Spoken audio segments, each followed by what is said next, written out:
Listo, chicos. Entonces aquí tenemos otra pregunta del residentado médico del 2020 del grupo B. Nos dicen, un paciente que tiene diagnóstico de mieloma múltiple, ¿ya? Mieloma múltiple. Es un tipo de cáncer, por así decirlo, ¿no? Que presenta acidosis metabólica hiperclorémica, tiene glucosuria renal, tiene aminoaciduria, perdón, uricosuria y hipofosfatemia. Entonces nos dicen, ¿qué segmento de la nefrona probablemente está dañada por las cadenas ligeras del mieloma? Típica pregunta de nefro, ¿no? Incluso de fisiología, con datos de fisiología podemos desarrollarlo. Entonces, cuando hablamos de daño renal, porque aquí nos están probablemente por el daño de la nefrona, nos están haciendo sospechar en un problema renal. Cuando hablamos de un daño renal, en este caso agudo, hay tres tipos, ¿no? El prerrenal, el renal propiamente dicho, el intrínseco y el postrenal. En el prerrenal están toditos estos de acá, que ya lo han preguntado y que seguro por ahí lo vas a encontrar algunas preguntas relacionadas a eso. El prerrenal es más frecuente la hipovolemia, ¿no? Por deshidratación, diarrea en niños. Eso es eso hay que tenerlo en cuenta, ¿no? Y el otro es el por disminución del volumen, ¿no? O del gasto cardíaco también. Ahí están todos los tipos, ¿no? Por ejemplo, te dicen, paciente que tiene insuficiencia cardíaca congestiva y hace falla renal, ¿qué tipo de lesión renal aguda es? Prerrenal, ¿sí? O sea, el daño es antes de que llegue el flujo sanguíneo del riñón, ¿no? O sea, es previo, el corazón está previo al flujo sanguíneo del riñón, ¿no? Pero date cuenta que todo daño prerrenal o ya sea postrenal, ¿no? Igualmente va a terminar afectando el riñón. O sea, prácticamente todos son renales, sino que por clasificación y para poder clasificarlo y dividirlo de forma más esquemática, los ponen así como prerrenal, postrenal, intrínseco, ¿no? Ya, entonces eso hay que tener en cuenta. Por ejemplo, por AINES, ¿qué tipo de lesión renal es prerrenal? ¿Sí? Porque puede afectar la arteriola, en este caso la arteriola aferente, ¿sí? Los YECA, los ARAS también, las ciclosporinas igualmente. Entonces, dentro de la clasificación renal, ¿ya? Aquí vamos a tener los que pueden generar toxinas a nivel del túbulo intersticial, ¿sí? Túbulo intersticial. Pueden ser la parte isquémica, la septicemia. Por ejemplo, un paciente que tiene hipovolemia, pierde volumen, al inicio es una lesión renal aguda prerrenal, ¿no? Pero va a terminar siendo isquémica porque no llega suficiente sangre al riñón. ¿Sí? Entonces todos van a terminar prácticamente a ser de falla renal, como te estoy diciendo, ¿no? Y de las nefrotoxinas están las exógenas y las endógenas. Las exógenas son los contrastes iodados, los aminoglucósidos, mira, ¿no? El aminoglucósido, ¿te acuerdas que te dije dónde genera daño? A nivel del riñón. ¿En qué células? Del túbulo contorneo proximal. ¿Sí? En las células del túbulo contorneo proximal. Eso sí, pregunta examen también y algunos agentes nefrotóxicos como el cisplatino, la anfotericina. Entonces acá están todas las nefrotoxinas, pero son exógenas, ¿sí? Pero endógenas pueden ser, por ejemplo, el mieloma múltiple por depósitos de cadenas ligeras de inmunoglobulinas.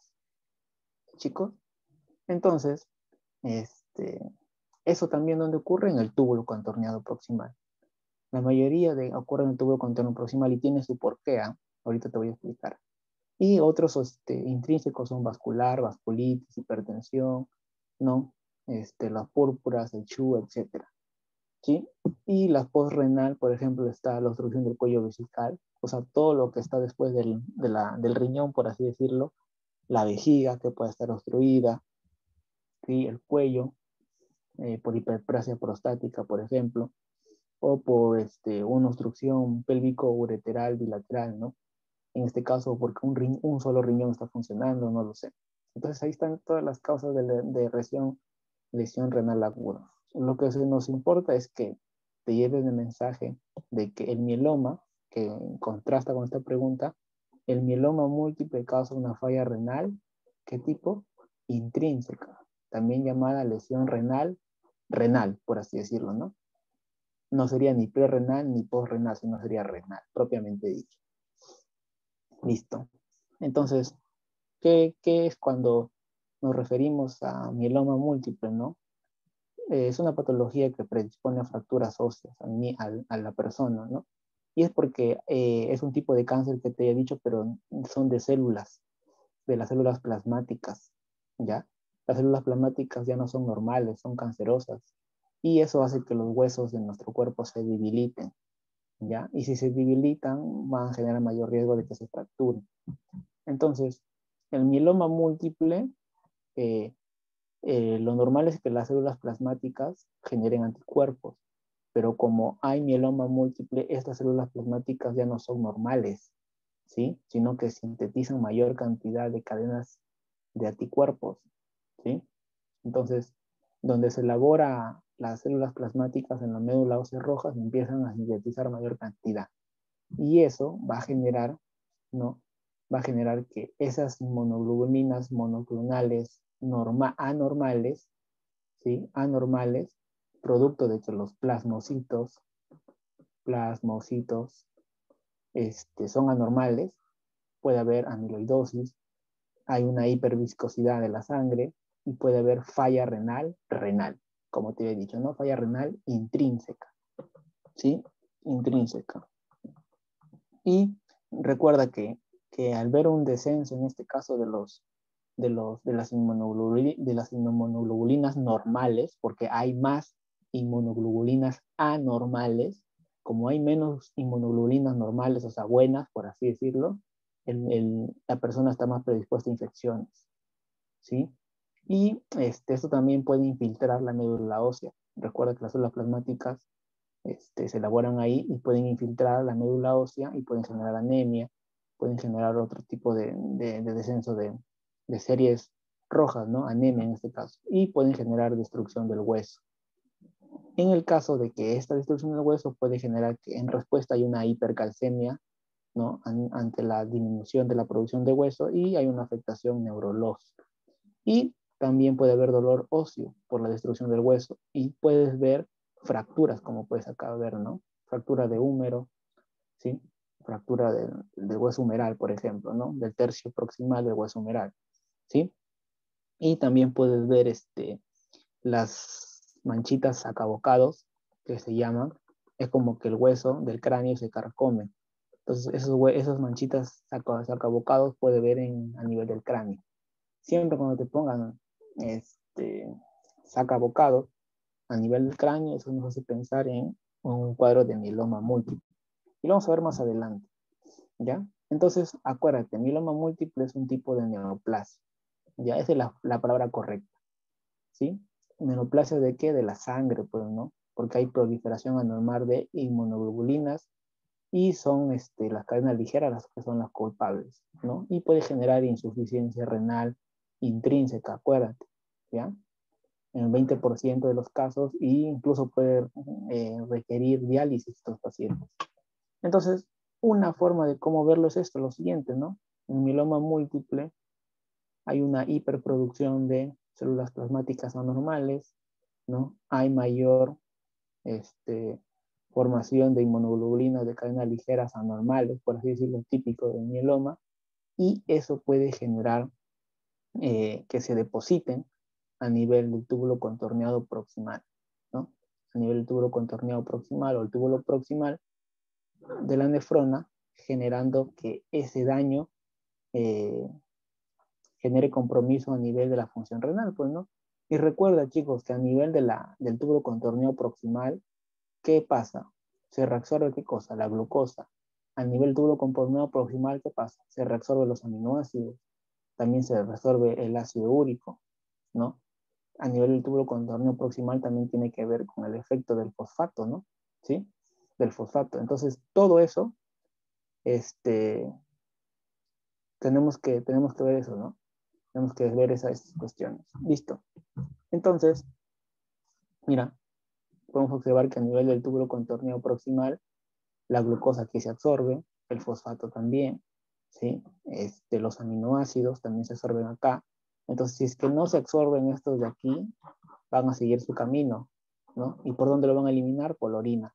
Es por eso que hay aminoasuria, uricosuria, glucosuria, hipofosfatemia, porque se pierden los fosfatos, ¿sí? Y si es que se pierde eso, incluso el bicarbonato tampoco no se absorbe a nivel renal, a nivel del túbulo contorneado proximal, ¿sí? El bicarbonato no se reabsorbió, eso puede llevar también a que el bicarbonato disminuya en sangre y lleve a una acidosis metabólica hiperclorémica. Recuerda que el cloro también se elimina y es que no se absorbe a nivel del túbulo contorneado proximal. Entonces aquí la clave es túbulo contorneado proximal, ese es el afectado, ¿ya? Recordando algunos datos básicos, ¿no?, de la fisiología. Entonces aquí solamente te voy a ir soltando algunos datos que ya tú lo vas a poder leer con calma para ir terminando, ¿no? Lo básico, ¿no?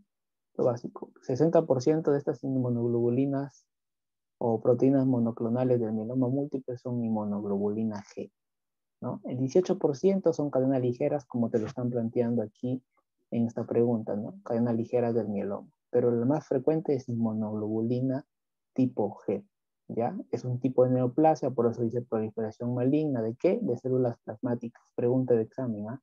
Mieloma múltiple, ¿qué tipo de células compromete? Células plasmáticas, ¿ya?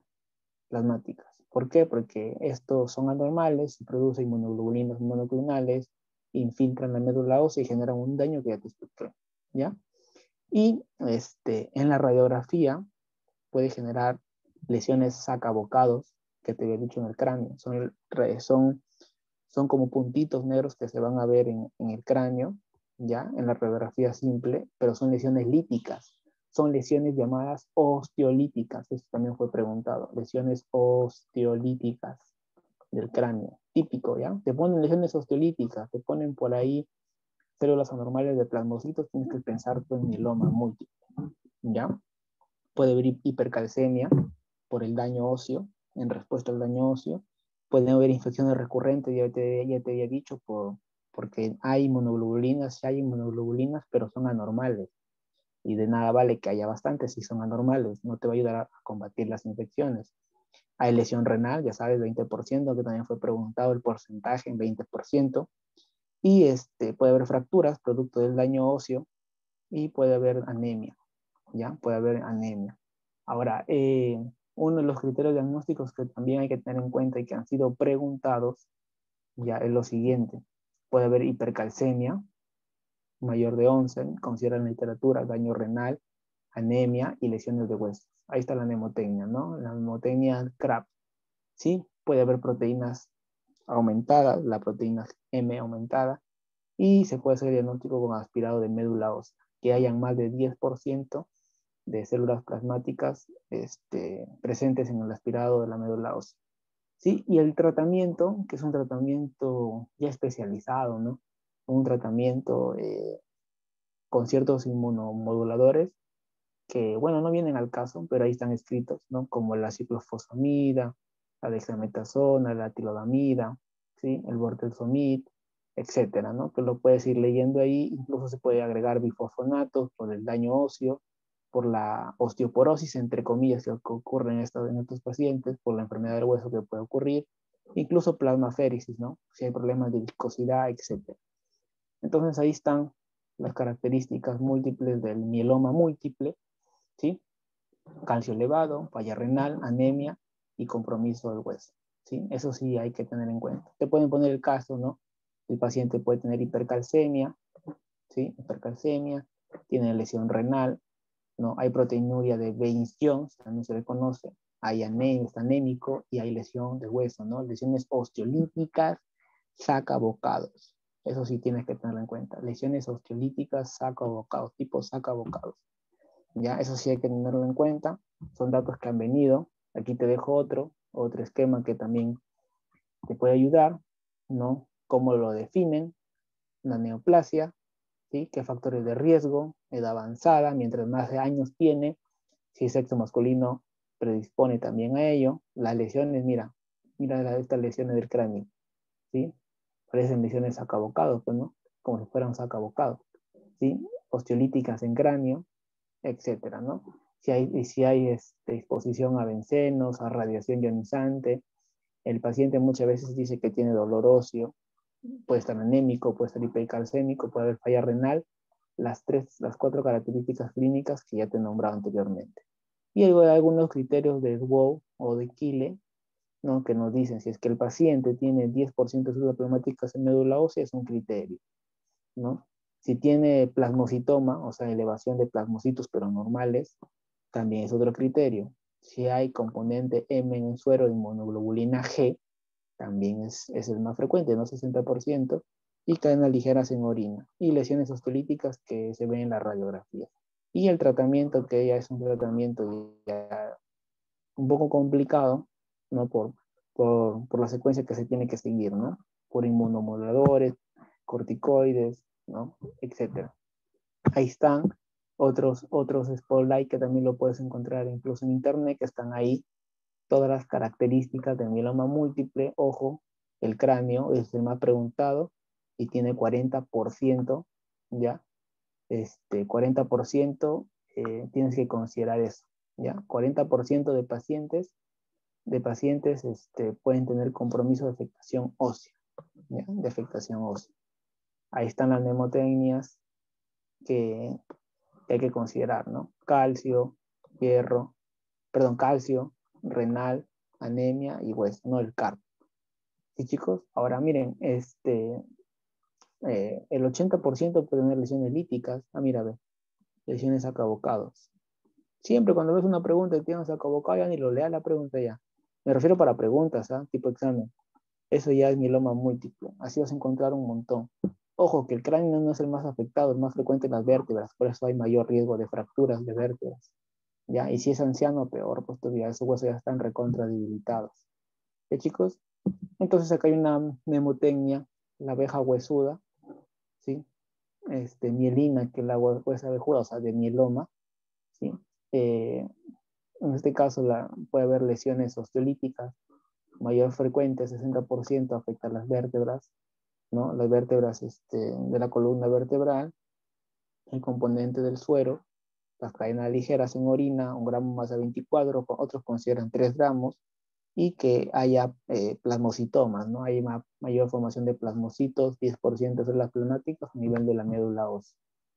Entonces, chicos, miren, aquí, solamente para recordarles, con esto cierro, con esto cerramos, esto ya lo puedes leer, todo esto de acá ya lo puedes leer con calma, qué es lo que es de esta enfermedad, datos epidemiológicos, criterios diagnósticos, mayores y menores, manifestaciones clínicas, la famosa CRAP, nunca te olvides, hipercalcemia, enfermedad renal, anemia, daño y dolor óseo, ¿sí?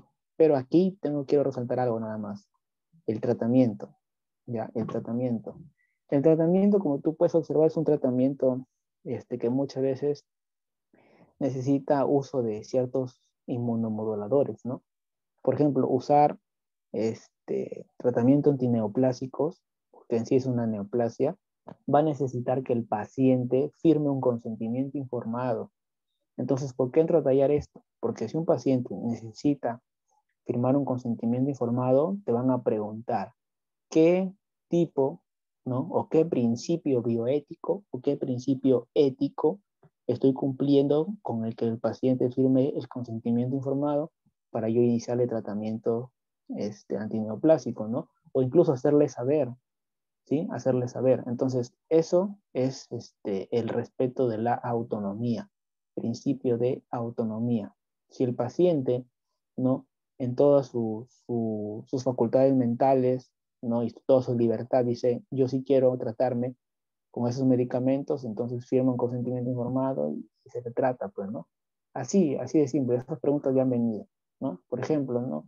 Si me viene a la mente, el paciente va a ser operado de apendicitis, tiene que firmar un consentimiento informado, entonces, ¿qué principio bioético está cumpliendo ese respeto de autonomía, ¿no? Y el médico que le está dando ese tratamiento, ¿qué principio está cumpliendo? Beneficencia, ¿no? Porque después que yo le informé todo, el enfermo en este caso ya decidió tratarse, ¿no? Dentro de todas las alternativas que se le produjo, pero estoy buscando el beneficio de este paciente, ¿no? El beneficio del enfermo. Entonces, ¿qué principio cumpliría el médico al informarle? Es el principio de beneficencia, ¿no? Y el principio de no maleficencia, que no pregunta, es no producir daño. O sea, es mejor quedarse con los brazos cruzados, por así decirlo, y evitar mayor daño a este paciente, ¿no? Que puede ser otro tipo de principio que también lo han preguntado, y hay que evaluar el riesgo, daño versus beneficio. Injusticia es que este paciente, por tener esa enfermedad, que justo estamos hablando de mieloma, ¿no?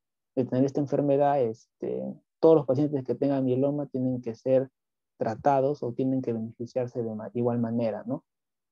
En este caso, es el principio de justicia. Entonces, eso de ahí te lo he agregado como un plus, que no tiene muchas cosas que ver con esta pregunta, pero te lo agrego por el sentido de que estos principios bioéticos han sido preguntados en la parte de salud pública, ¿ya? Y lo puedes ver, ¿no? Entonces aquí, solamente para cerrar, ir cerrando, nos dicen, años después por dolor de espalda. Mira, dolor vertebral, al movimiento, ha habido reducción de estatura y tiene anemia y tiene hipercalcemia y tiene lesiones osteolíticas. ¿Te acuerdas de la mnemotecnia que escribí? ¿Te acuerdas de CARP? ¿Sí?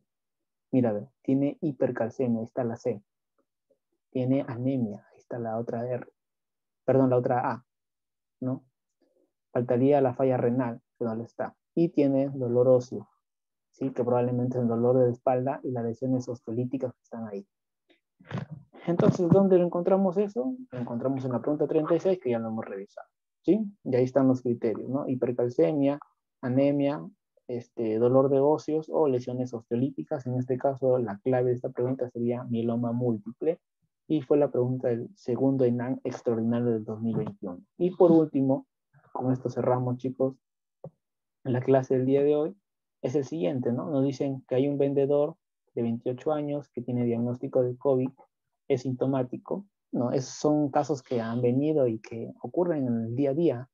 Mira, este paciente fue infectado por COVID, tiene síntomas, y estando en confinamiento y justificándose el principio de autonomía, en este caso autonomía quiere decir que él puede hacer lo que a su voluntad le plazca, ¿no? Él puede salir, ¿no? Él puede salir a comprar a la tienda, puede ir a hacer sus cosas de manera normal, pero comete un error. Él no avisa que la enfermedad a sus vecinos, a sus más allegados, ¿no? Del edificio, y sale a trabajar a la calle.